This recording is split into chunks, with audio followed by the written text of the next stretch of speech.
Our passage today is a short one.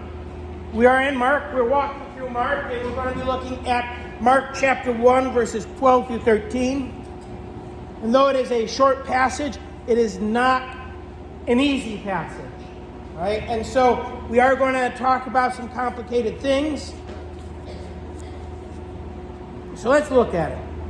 Mark chapter 1, 12 through 13. Immediately the Spirit drove him into the wilderness.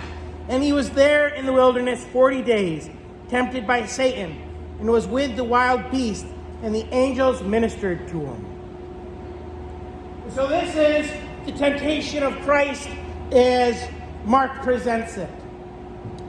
We get a lot more from Matthew, we get a lot more from Luke, and John kind of just doesn't even talk about it. Right? But Mark is really kind of setting us up. He's building up this idea of who Jesus is. And if you remember last week, we had the baptism of Jesus, where God said, "This is my beloved Son in whom I am well pleased." And the Holy Spirit descended upon him, giving us that understanding of who he was. And then Mark says the first thing he does after that is he's driven into the wilderness, and while he is there, he is tempted. So we have to deal with this idea of him being tempted by Satan, because I myself have had many adversaries, right? That word Satan literally means adversary. And one of my adversaries was a young lady who I went to high school with. My brother ended up dating her for a while. And her whole goal was to prove the Bible wrong. That's all she wanted to do. Her other goal was to become a minister.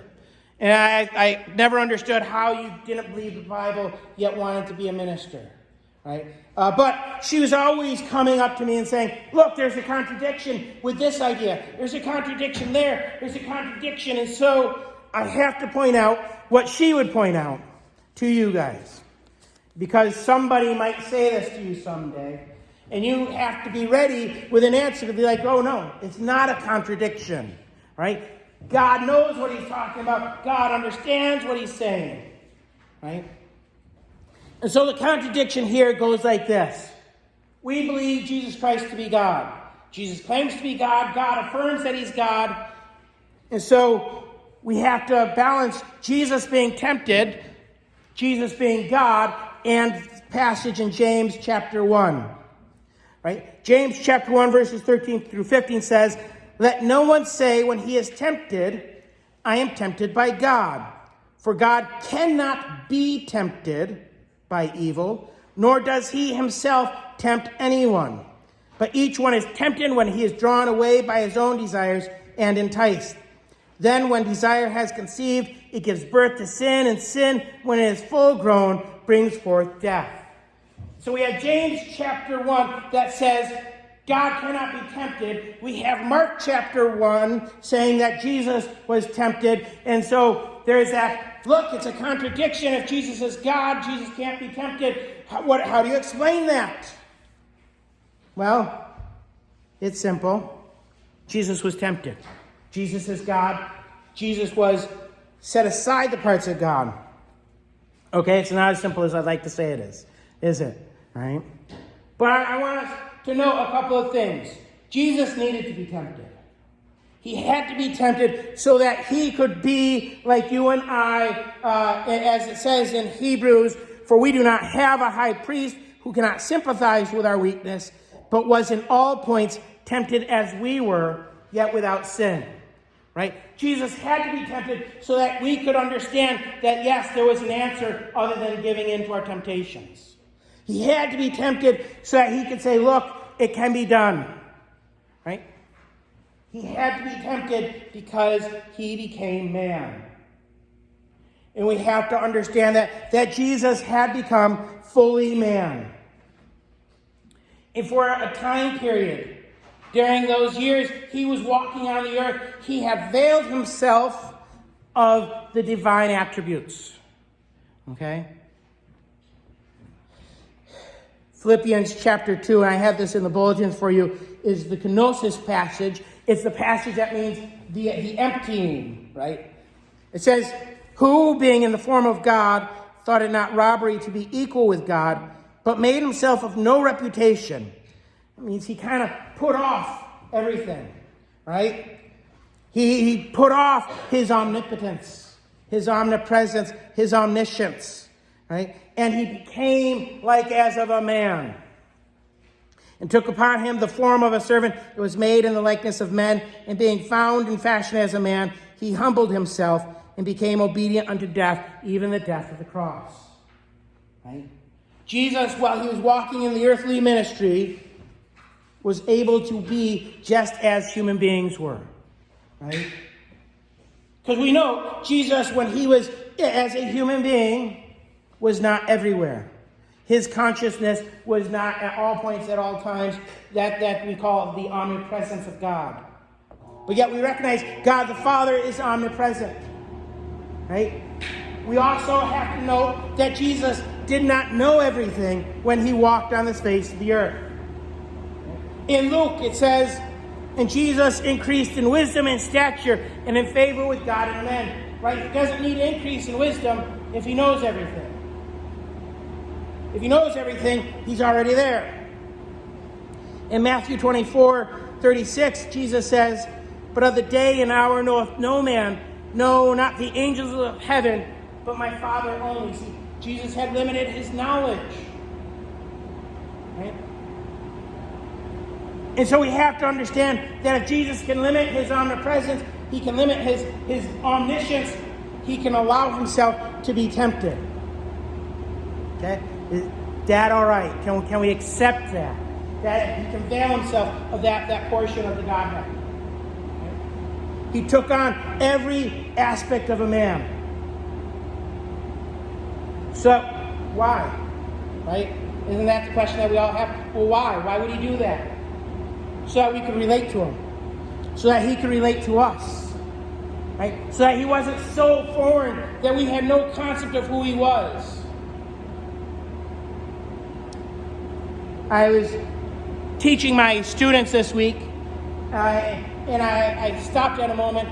The character in the book we're reading was full of anticipation. And not just anticipation, but he was kind of nervous about the future. He had a little bit of anxiety. And I asked my students, how many of you guys have ever had anxiety? How many of you have ever had anticipation? And all my students were able to put up their hands. They were able to realize that we've all been apprehensive. And I said, that's the reality, guys. In our culture today, in our day and age, we like to say, hey, I can't relate to that guy because I'm not... and the girls say I'm not a boy, or the boys can't relate to the girl character because they're a girl. And I said, look, you can, because they've gone through the same things, similar things you have. Right? Jesus went through the same things you and I have. Right? That's why Mark points out that he was tempted, so that we can relate to him. I'm not sure Jesus would be nearly as relatable if we didn't realize that he actually had to stand tall. If everything was just easy for him. No, this was work. This was a challenge. Right? He went out into the wilderness.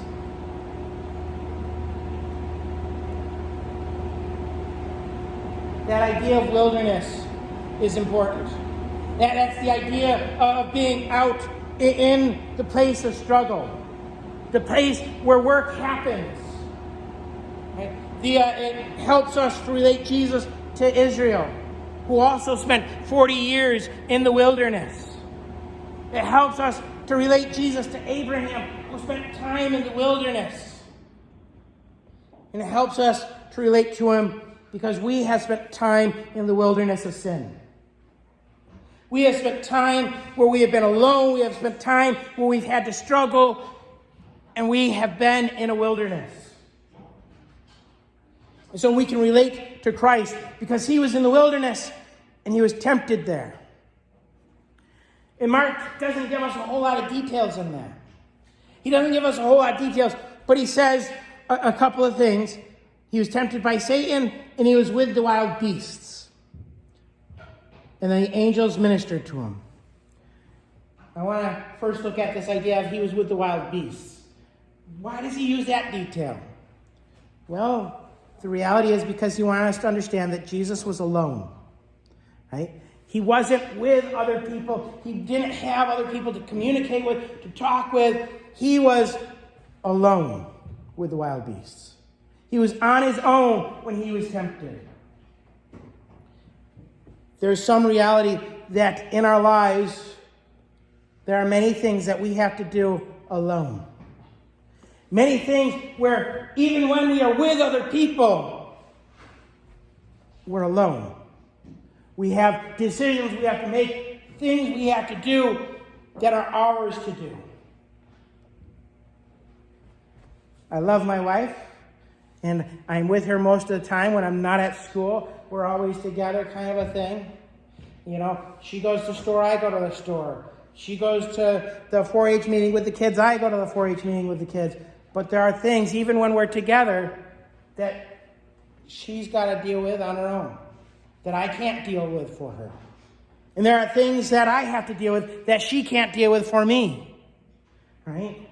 We help each other out as much as we can, but at the end of the day, we all have things that are going on inside that we have to deal with. Right? Jesus was alone there. Jesus was tempted by Satan.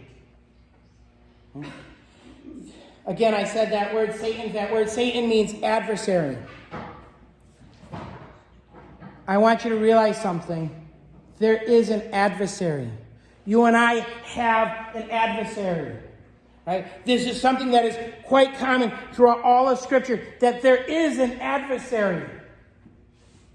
We are not walking down a path without somebody trying to attack us, without somebody trying to destroy us. Peter says our adversary, the devil, is roaming around like a hungry lion, seeking whom he may devour. Right? There is a literal fight that is happening. And if we ignore that, we are susceptible to being attacked. We are susceptible not just to being attacked, but succumbing to the attack. Right? Daniel and I, we take a martial art, Tang Soo Do, and they have this exercise where they stick us in the center of a circle of people. Right? And as we are in the center of the circle of people, they call out numbers. And each person in the circle has been assigned a number. Right? And when that number is called, that person jumps into the circle, and we need to be ready to spar against that person, to defend against that person. Right? It's a fun game for us to play, but they're really trying to teach us that you have to be aware that the enemy could be anywhere. Right? I think so often in Christianity today, we have forgotten that. We aren't watching for the enemy. We aren't believing, really, that there is an enemy. In fact, I found out when I was an adult that the pastor of the church I attended when I was younger didn't believe that Satan was a real person. Right? Didn't believe there was a real adversary. He just thought he was an idea, a concept. The sin of man. Right? And the Bible tells us, no, there is actually an adversary out there seeking to harm us, seeking to hurt us. And so Jesus had to face the adversary alone. He had to be tempted by the enemy.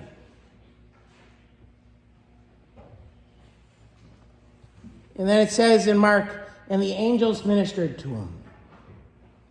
We find in Matthew and we find in Luke that the angels came to minister to him after he had sent the adversary away. After he had sent the devil on his way. The reality is that the angels are there to minister to us as well. They're there to take care of us when we have resisted the devil. The Bible tells us, resist the devil and he shall flee from you. He shall run, he shall get away. Right? But the problem is, if we don't believe that there is a devil, how do we resist him? How do we stand up and say, no, that is wrong? In fact, we today have a tendency to go, well, you're not hurting anybody that I'm aware of, so it's okay what you're doing. Well, my sin, it doesn't matter, it's okay. And we tend to excuse our sin. We tend to let it go. But that's the adversary coming in. And instead of resisting him, we're saying, here's our door, it's open wide, come on in. Right? I love my dogs. They're nice dogs, but Parson doesn't really want to let anyone in the house he doesn't know well. Right? To him, everybody's an adversary, and he's there at the door. Anybody wants to get in, if they aren't friend, he's not letting them in. Right? And it gets a little annoying sometimes, because sometimes they are our friends, and we're like, no, you got to let them in. Right? But he's right. He's right in that we should not be letting the enemy in the house. We shouldn't be opening our door and saying, you know what? I'm okay with this sin. You can come on in. But we do it all the time. We take what God says is wrong and we go, it's okay. And we reason it out. We rationalize it. And the enemy comes in. And then a couple days down the road, a week, maybe a year or two, we go, why is this such a problem? Why can't I get a hold of this? Well, because it was okay at the beginning. You know? I think of our children, when they're Abigail's age, everything's cute. You know, they did this thing that's so cute, right? And you go, no, really, if I think about it, if she did this 2 years from now, would this be cute? No. If she did it 2 years from now, I'd be very angry, right? If I tell her it's cute now, I better expect that she's going to be doing it 2 years from now, right? If we allow the enemy in on the little things, we can expect that he's going to then take the bigger things. Yesterday at Abby's party, we were talking about credit card fraud, right?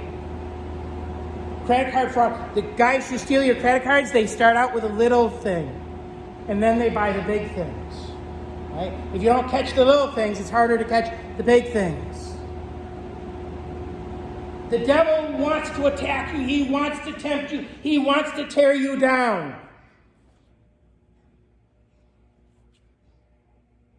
We can't let him.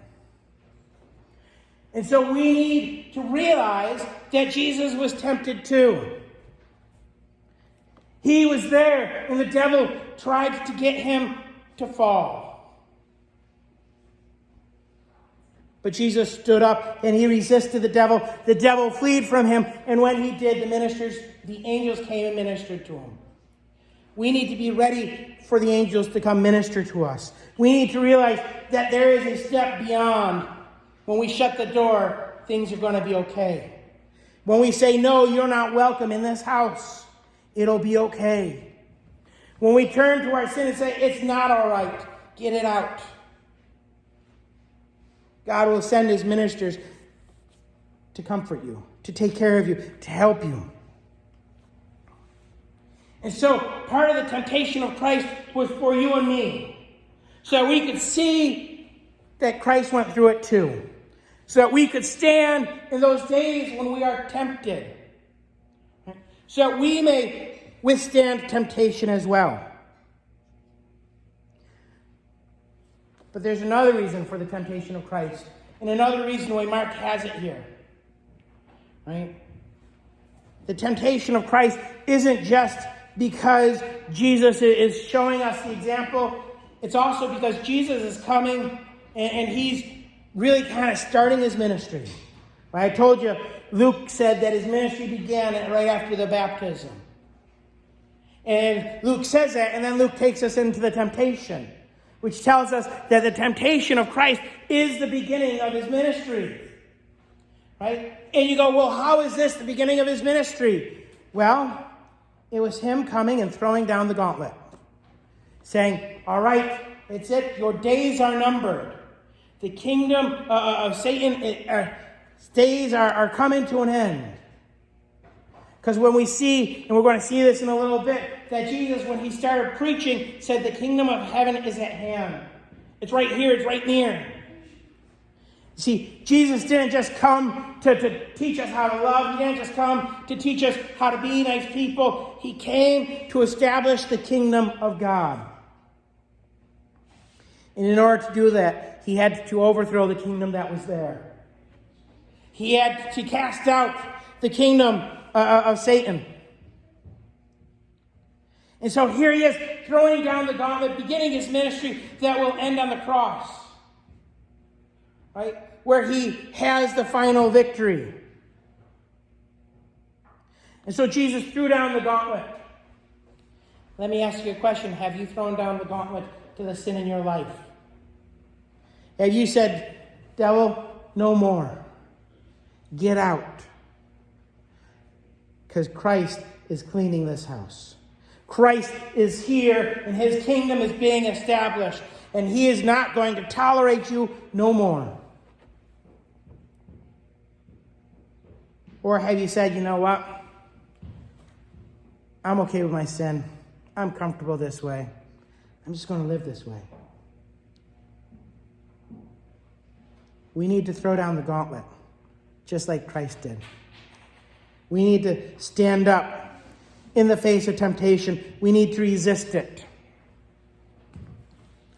We need to be more like Jesus.